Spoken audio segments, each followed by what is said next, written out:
नमस्कार दोस्तों। आज आधुनिक भारतीय इतिहास से जुड़ा हुआ एक क्षेत्रीय राजवंश को लेकर हम आपके सामने उपस्थित हुए हैं और उन क्षेत्रीय राजवंश का नाम है हैदराबाद। हैदराबाद दोस्तों, हैदराबाद बहुत ही महत्वपूर्ण राज्य है आधुनिक भारतीय इतिहास का।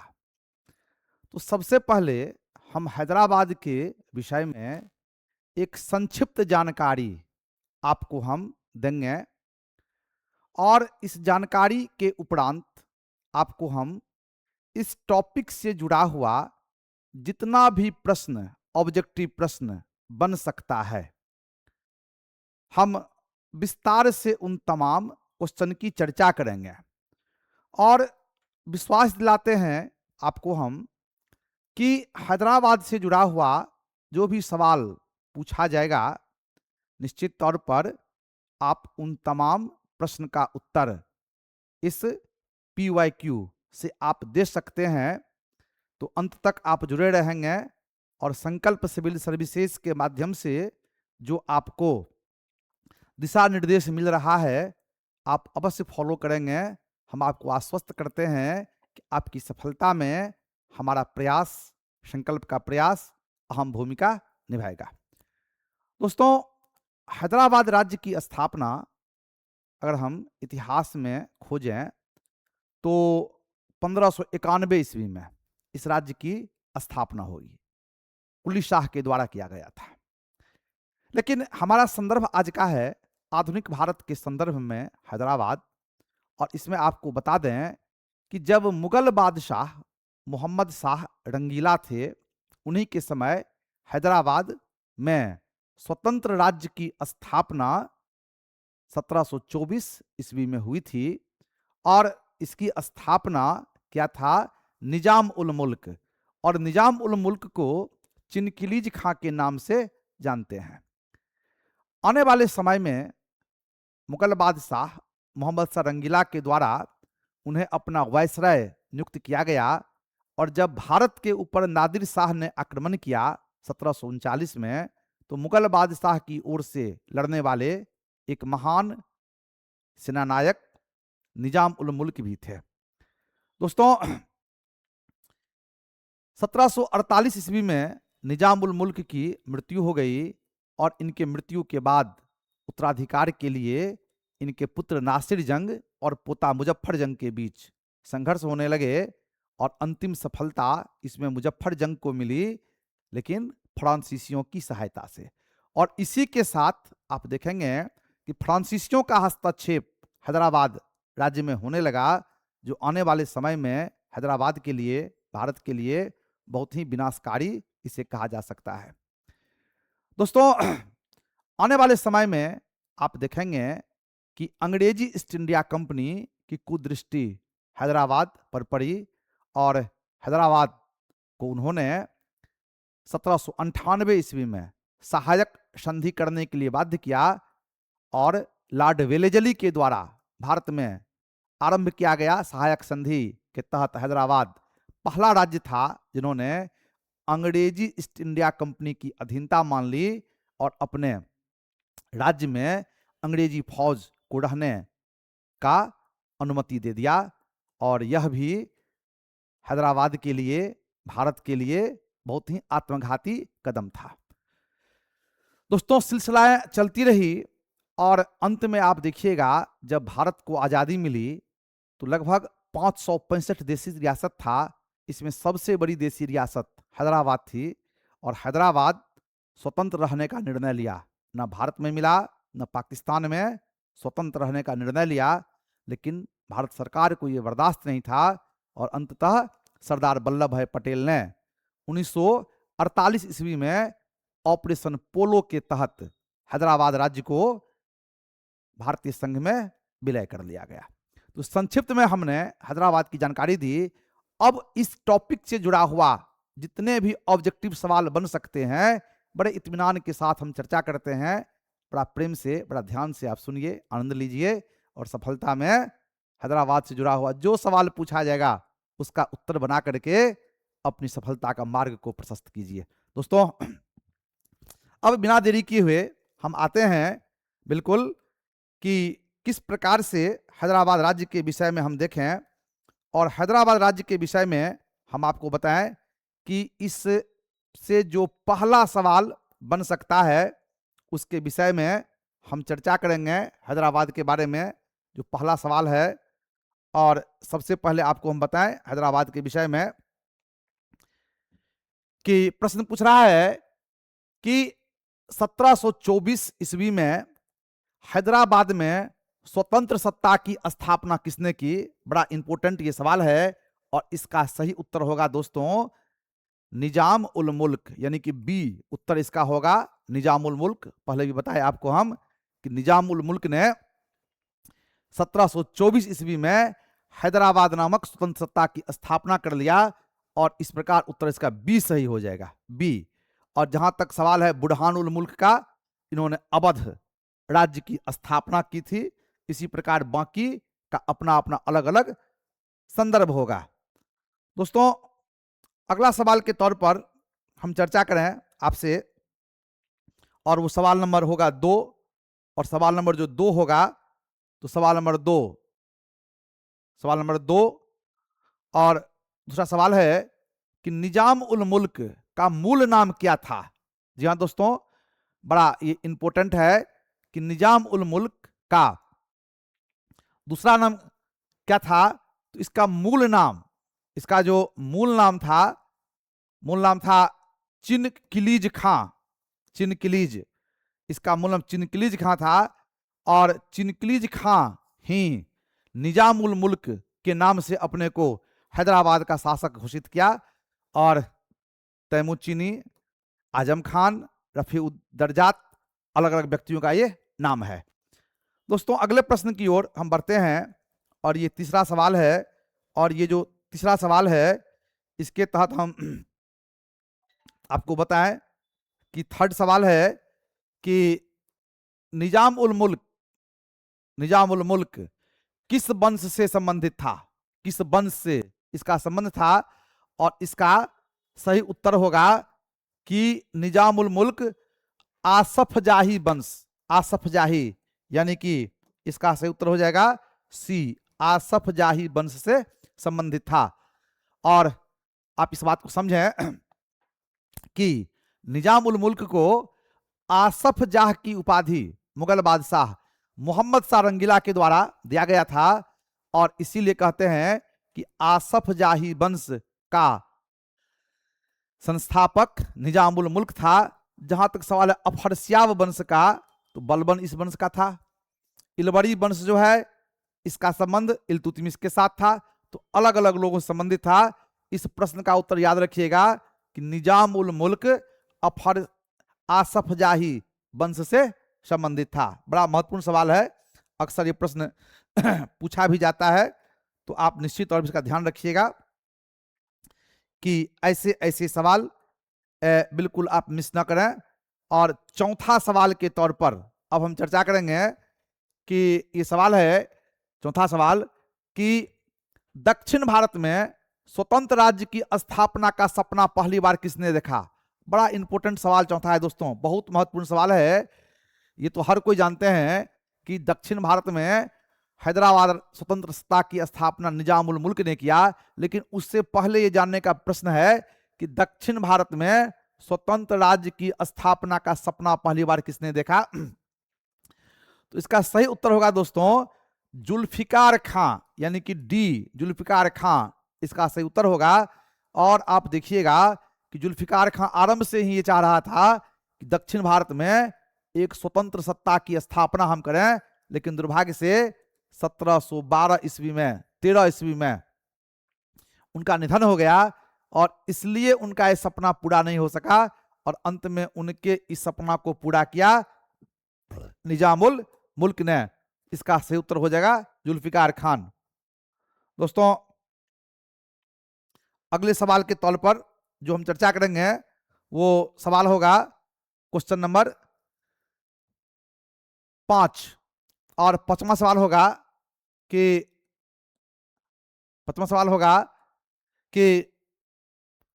निजाम उल मुल्क का संघर्ष दक्कन के सूबेदार मुबारिज खां के साथ हुआ, इस युद्ध का नाम क्या था? इंपॉर्टेंट सवाल है दोस्तों। हम बताए अभी कि निजाम उल मुल्क शिकार करने के बहाने 1723 ईस्वी में मुगल दरबार से दक्षिण भारत चला गया और वहां स्वतंत्र सत्ता स्थापना करने की घोषणा की। इससे विचलित हो गया मुगल बादशाह मोहम्मद शाह रंगीला और उन्होंने अपने दक्कन के सूबेदार, नाम था मुबारिज खां, और मुबारिज खां को उन्होंने आदेश दिया कि निजाम उल मुल्क को वे जिंदा या मुर्दा पकड़ करके उसके सामने उपस्थित करें। पूरा जोर लगा दिया मुबारिज खां और इसी क्रम में दोनों के बीच साकुड़ खेड़ा या सकर खेड़ा, पूरा नाम है साकुड़ खेड़ा का युद्ध हुआ। और कहते हैं कि साकुड़ खेड़ा का युद्ध 1724 ईस्वी में हुआ और इस युद्ध में मुबारिज खां की पराजय हो गई और इस पराजित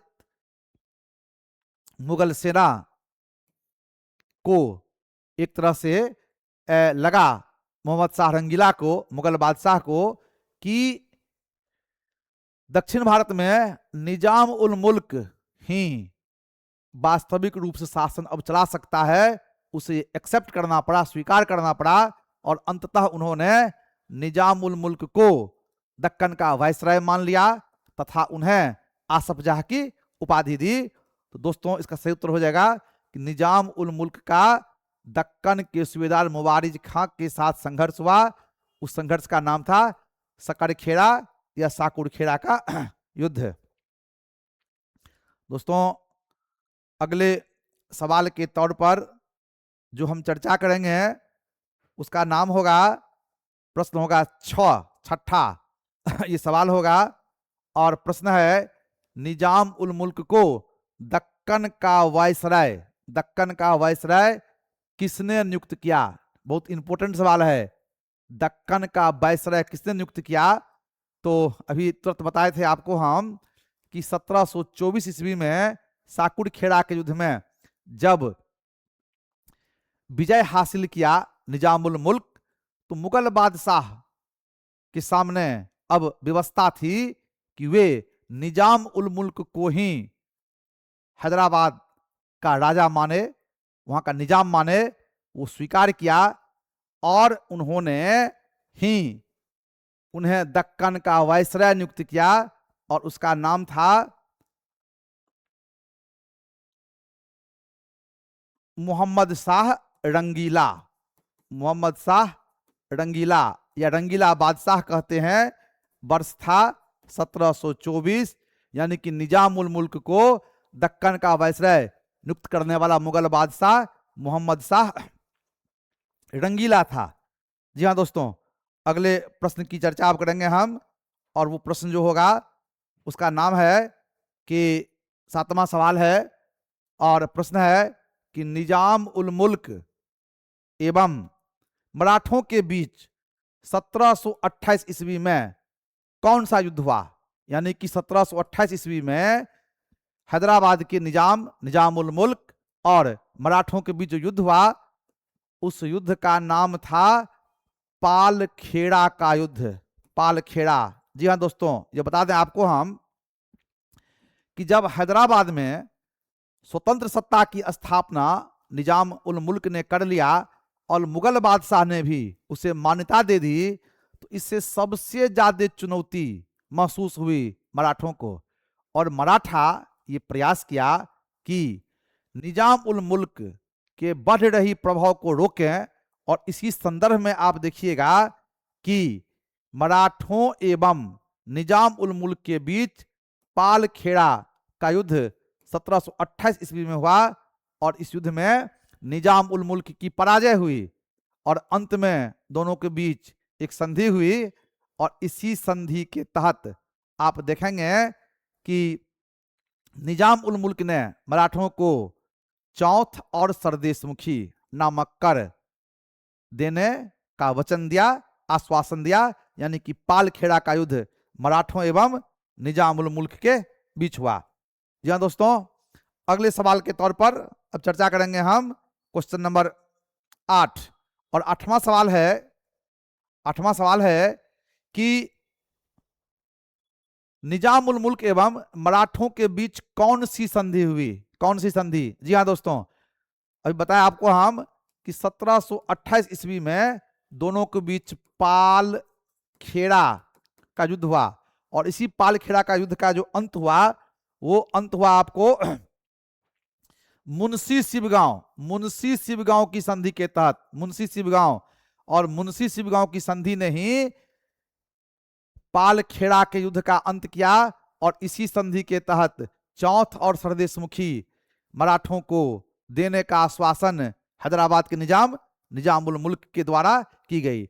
जहां तक सवाल है सालबाई की संधि, तो सालबाई की संधि हुई थी 1782 ईस्वी में, और खास करके प्रथम आंग्ल मराठा युद्ध का अंत इसके माध्यम से हुआ था।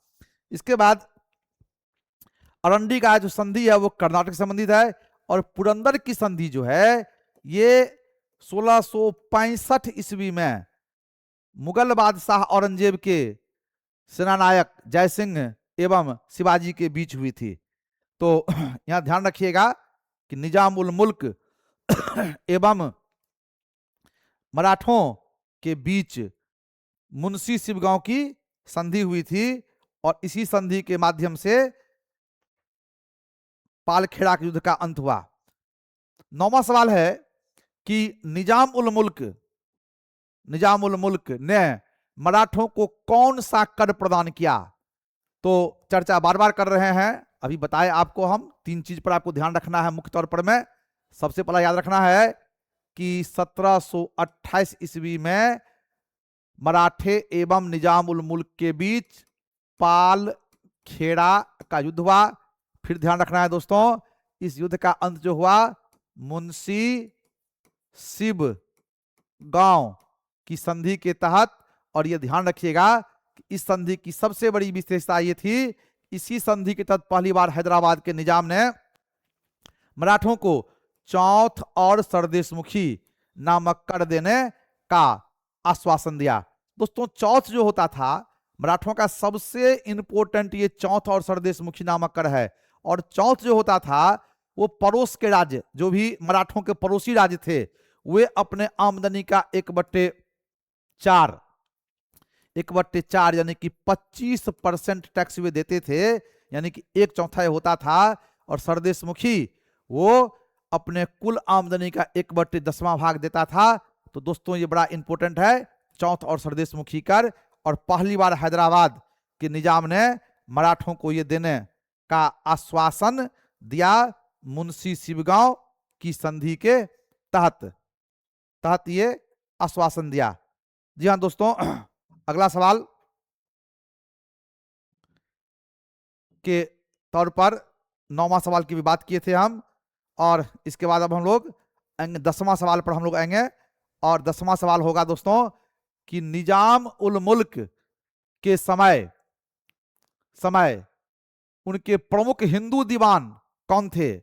निजाम उल मुल्क के समय उनके प्रमुख हिंदू दीवान कौन थे? जी हाँ दोस्तों, खास तौर पे मुस्लिम शासकों पर आरोप लगता रहा है कि उन्होंने हिंदुओं को प्रशासन में उचित स्थान नहीं दिया, लेकिन बहुत ऐसे मुस्लिम शासक हैं जिन्होंने प्रशासन में बहुत ही सम्मानजनक स्थान हिंदुओं को दिया, और कई शासकों ने तो अपने राज्य में जो सबसे बड़ा सबसे ऊंचा प्रशासनिक पद था वो हिंदुओं को प्रदान किया।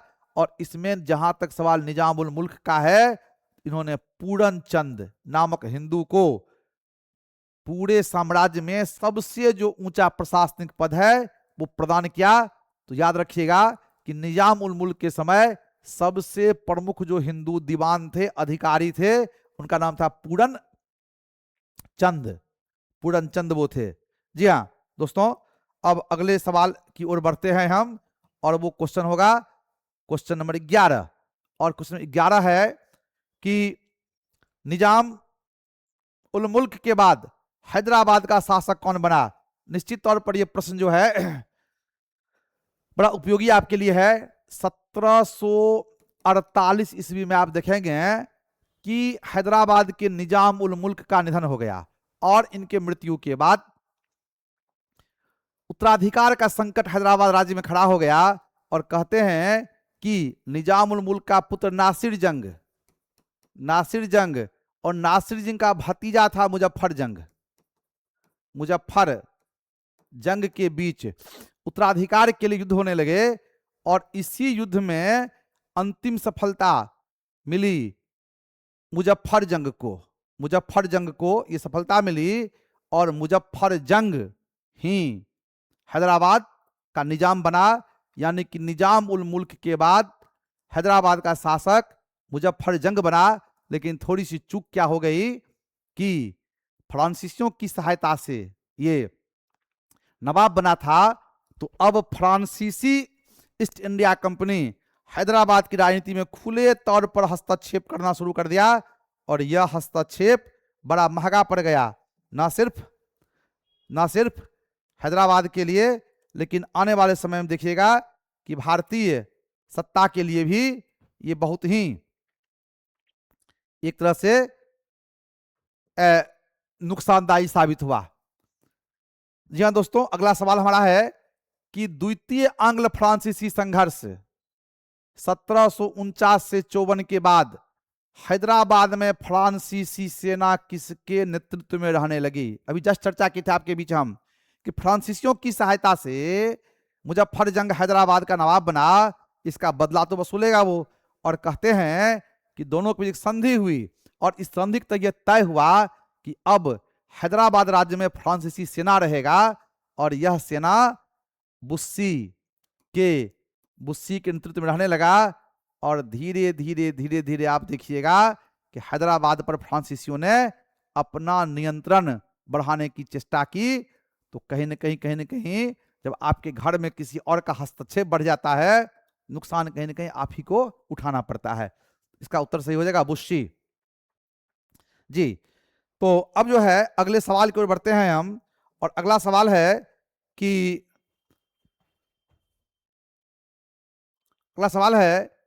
अंग्रेजी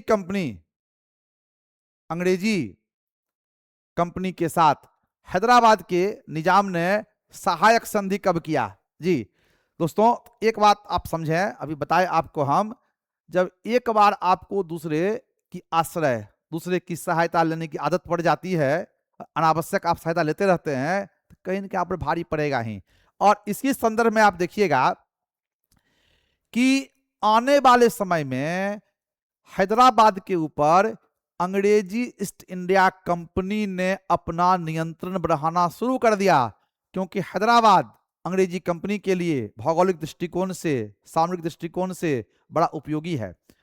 जब बंगाल के गवर्नर जनरल लॉर्ड वेलेजली थे, उन्होंने बिना युद्ध के ही भारत में कंपनी राज्य के विस्तार हेतु एक योजना तैयार किया। उसका नाम था सहायक संधि, सब्सिडरी अलायंस। और कहते हैं कि सहायक संधि में क्या होता था कि सबसे पहले इसमें यह होता था कि वो राज्य अंग्रेजी ईस्ट इंडिया कंपनी के नियंत्रण को, अधीनता को स्वीकार करता था, और बदले में अंग्रेजी कंपनी उस देशी रियासत के आंतरिक मामले में हस्तक्षेप नहीं करने का आश्वासन देता था। अगला इसमें मुख्य बिंदु यह होता था कि जो राज्य अंग्रेजी ईस्ट इंडिया कंपनी के साथ ही सहायक संधि करते थे, वे अपने राज्य में अंग्रेजी सेना को रहने के लिए एक क्षेत्र देते थे, और साथ ही उस सेना पर जो खर्च आता था वह भरण पोषण उसी राज्य के द्वारा करना होता था। और तीसरी सबसे बड़ी बात यह होती थी कि सहायक संधि जो राज्य करता था अंग्रेजी कंपनी के साथ, उसके आंतरिक मामले में भले कंपनी हस्तक्षेप ना करे, लेकिन वह अपना बाहरी मामला यानी पड़ोसी राज्यों के साथ भी अगर वो कोई संबंध स्थापित करता है, यानी कि दोस्ती या दुश्मनी करता है, इसकी अनुमति वे कंपनी से लेगा। और इसलिए कहा गया है कि देशी रियासत, जिन राज्य की बात हम करेंगे, उन्होंने अपनी सुरक्षा के बदले अपनी स्वतंत्रता अंग्रेजी कंपनी के पास गिरवी रख दिया। और दोस्तों, ऐसा करने वाला भारत का पहला राज्य है हैदराबाद, जो 1798 ईस्वी में लॉर्ड वेलेजली के साथ किया। आप याद रखिएगा, बराबर सवाल पूछा जाता है कि हैदराबाद पहला राज्य था भारत का जिन्होंने अंग्रेजी कंपनी के साथ 1798 ईस्वी में सहायक संधि किया। और आने वाले समय में देखिएगा कि भारत के अधिकांश राज्य अंग्रेजी ईस्ट इंडिया कंपनी के साथ ये संधि की एक सिलसिला ही चल पड़ा और बहुत राज्यों की ये मजबूरी भी हो गई। जी हाँ दोस्तों, अब अगला सवाल नंबर 14 है कि सहायक संधि के समय हैदराबाद का नवाब कौन था। निश्चित तौर पर एक इंपॉर्टेंट सवाल है कि जब सहायक संधि हुआ 1798 ईस्वी में बेलेजली के साथ हैदराबाद का, उस समय हैदराबाद का निजाम कौन था। इसका सही उत्तर हो जाएगा निजाम अली खान। डी, बहुत इंपॉर्टेंट, एकदम भी ऐ सवाल है, याद रखिएगा। निजाम अली खान ही 1798 ईस्वी में अंग्रेजी ईस्ट इंडिया कंपनी यानी कि बेलेजली के साथ सहायक संधि किया। अब प्रश्न की ओर आगे बढ़ते हैं हम, और अगला सवाल जो होगा क्वेश्चन नंबर 15, और क्वेश्चन नंबर 15 है कि भारत की आजादी के बाद हैदराबाद रियासत को भारतीय संघ में कब मिलाया गया। बिल्कुल इंपॉर्टेंट सवाल है ये, कि कहते हैं जब 1947 में ब्रिटिश सरकार ने भारत को आजादी दी तो यहां उन्होंने दो बड़ा ही अपराध किया, घिनौना कार्य किया। सबसे पहले उन्होंने भारत को दो भागों में बांट दिया, एक भारत दूसरा पाकिस्तान। और इसके अलावे इससे बड़ा अपराध वो ये किया, इस समय भारत में लगभग 565 देसी रियासत थी, और इस देसी रियासत को उन्होंने ये छूट दी कि आप चाहें भारत में मिल जाएं, आप चाहें पाकिस्तान में मिल जाएं, या आप चाहें स्वतंत्र रहें। और इसी का लाभ उठा करके आप देखेंगे कि हैदराबाद तो इस समय का सबसे बड़ी देसी रियासत था, उन्होंने स्वतंत्र रहने का निर्णय लिया। और बड़ा ये चुनौतीपूर्ण था, गंभीर मामला था, इसलिए कि भारतीय राज्य के सीमा के अधीन, भारतीय सीमा के अधीन हैदराबाद था। इसका प्रेम था पाकिस्तान के साथ, झुकाव था पाकिस्तान के साथ। तो ऐसी स्थिति में रहेंगे भारत में और प्रेम पाकिस्तान से खींचिएगा तो सजा तो भुगतनी पड़ेगी आपको। तो निश्चित तौर पर आप देखेंगे दोस्तों कि भारत सरकार के द्वारा सैन्य कार्रवाई की गई, और इसी सैन्य कार्रवाई के तहत नवंबर 1948 में हैदराबाद का विलय भारतीय संघ में किया गया। तो याद रखेंगे 1948 ईस्वी में हैदराबाद रियासत का विलय भारतीय संघ में हुआ। दोस्तों अगला सवाल है क्वेश्चन नंबर 16, और 16 में यह है कि क्वेश्चन नंबर 16 में यह है कि किस ऑपरेशन के तहत हैदराबाद में सैनिक कार्रवाई की गई, यानी कि वो कौन सा ऑपरेशन था। अभी जस्ट बताए आपको हम कि कुल मिला के 3 देशी रियासत ना भारत में मिला ना पाकिस्तान में, और भारतीय सीमा के भीतर रह करके उन्होंने स्वतंत्र रहने का निर्णय लिया था। और उसमें एक हैदराबाद, और हैदराबाद को 1948 ईस्वी में ऑपरेशन पोलो यानी कि ऑपरेशन पोलो चला करके सैन्य कार्रवाई हुई, और अंततः यहां के जो नवाब थे उन्हें आत्मसमर्पण करने के लिए और भारत में विलय करने के लिए बाध्य किया गया। तो अब याद रखेंगे ऑपरेशन पोलो के तहत 1948 ईस्वी में हैदराबाद देशी रियासत का विलय भारतीय संघ में किया गया। इंपॉर्टेंट सवाल है, और ऑपरेशन पोलो तैसे भी याद रहेगा, याद रखने का चीज है पोलो, बड़ा कठिन नाम नहीं है ये, तो आसानी से आपको याद रहेगा पोलो। दोस्तों अगला सवाल है कि हैदराबाद के भारत में विलय के समय वहां के निजाम कौन